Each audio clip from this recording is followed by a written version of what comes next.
Hello friends, I am Aarav Patel from RFL Lab Ahmedabad.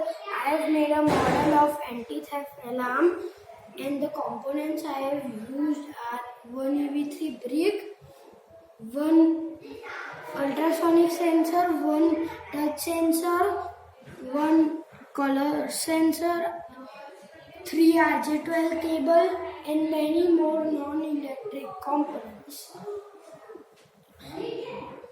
I have programmed in such a way that if I remove the diamond, the anti-theft alarm will turn on, and when I put the diamond back, the anti-theft alarm will be stopped and the brick light will be green.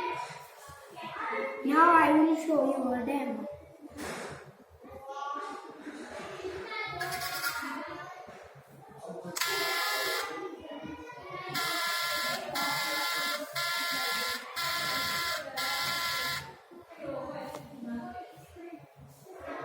Thank you.